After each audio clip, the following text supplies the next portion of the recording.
This is Italian city. It's hard not to be inspired. I don't know if I've ever been anywhere in Italy that I didn't see things that I would want to paint.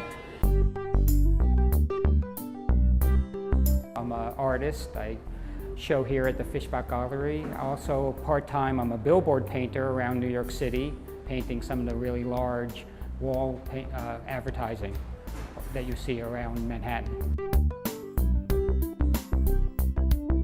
When I'm doing a billboard, they give us the photo or the picture of what they want.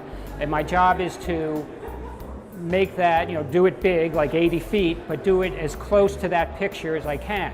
So whatever's on the picture, I just copy and try to paint it. The billboard is a lot of fun. I'm up on a scaffold painting, and it's art, and it's commercial art, and it's fun.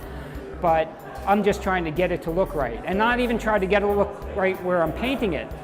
When I'm up 10 stories on a building, it has to look good from the ground, not, in front of me. So you do things and you leave things that will look fine. It's more a craft thing. I'm using my craft, and it's a great work to do.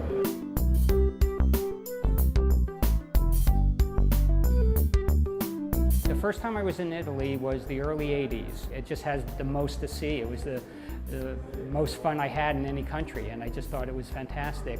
And I went back like 5 years later, and my wife, who also just loves Italy, when we got married and we both discovered we loved Italy, we decided to go to Italy on our honeymoon.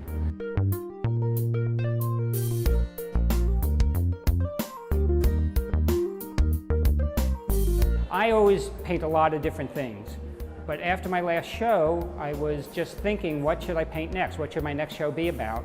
And I've always painted, every show I've had has at least one or two Italy paintings, and they've always gotten a great reception. So I thought, what about all of Italy? And I just had to suggest it to my wife. I said, what do you think about going to Italy? She, yes, yes, yes. So I thought, that would be a great show if I just did Italy. So I was just sort of planning to, where would I find really good subjects? And it worked out perfectly. This was one where all through Vernazzo I was taking a lot of photos in different spots.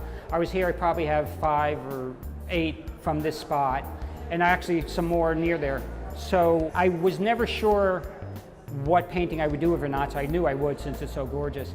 And for instance, I was thinking when you're in Vernazzo and you're at the end of the pier, there's a beautiful picture looking down, into the town. But I discovered that's like on every postcard, everybody's done that. So I'm looking, and I'm just sort of looking through my photos, and I decide that's a great view because you're looking down on it, you get the water, and I just thought that would make a good painting.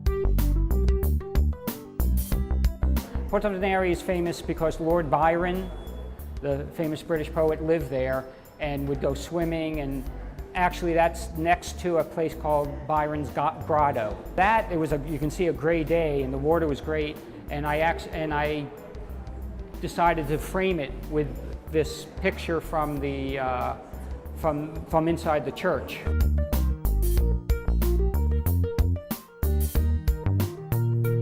This trip was really to find subjects for painting.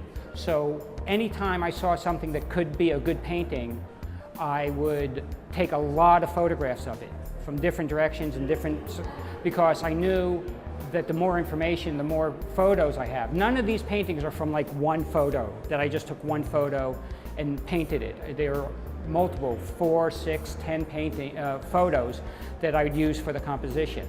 Because photography changes things, and that's the reason it looks realistic is I don't copy the photograph, especially the light, because photographs change things, they make shadows darker. When it's light, it's sometimes overexposed, so it's too light. So I'm really trying to paint the light you see when you're looking at it, not the light that you see in a photograph. When I do the painting, I'm looking at a photograph and I'm trying to say, well, that's wrong, that's in the photograph. It wasn't like that, it wasn't like that, and correcting it or making it, real, because I am trying to really get the light the way you see it and not, just from a photograph.